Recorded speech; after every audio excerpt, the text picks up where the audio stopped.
สัจธรรมชีวิตอีกแบบหนึ่งโยมเมื่อหมู่เจ้าอายุได้40 ปีเรียนสูงหรือว่าเรียนต่ำมันก็ซ้ำเก่าเพราะว่าคนที่เรียนน้อยกว่าเฮาเขาอาจสิมีเงินเดือนมากกว่าเฮาก็ได้เมื่ออายุ50 ปีงามกับผู้ให้มันก็ซ้ำเก่าเพราะว่าเจ้าสิงามปานใดก็สร้างอายุปูนนี้แล้วยากที่สิปกปิดความเหี่ยวความย่านของเฮาเมื่ออายุได้60 ปี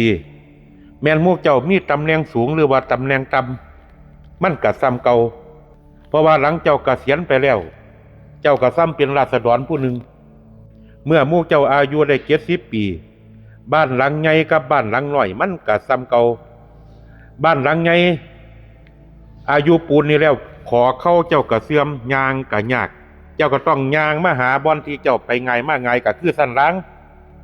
อยู่ในบ่อนที่มันไปง่ายมาง่ายสำหรับเจ้าเพียงพอให้เจ้าได้แก่นางกับนอนพอนั้นเมื่อหมู่เจ้าอายุได้80 ปีมีเงินกับบ่มีมันก็ซ้ำเก่าฮู้จักบ่ว่าเป็นหยังแม้ว่าเจ้าอยากซื้อนั่นอยากซื้อนี่ก็บ่ฮู้จักได้ว่าเฮาสิซื้อหยังเมื่อเจ้าอายุได้90 ปีเด้อบัดที่นี่หลับกับตื่นมันก็ซ้ำเก่าคือว่าจังซั่นแม่นเจ้าตื่นขึ้นมาเจ้าก็บ่ฮู้จักว่าเจ้าสิเฮ็ดหยัง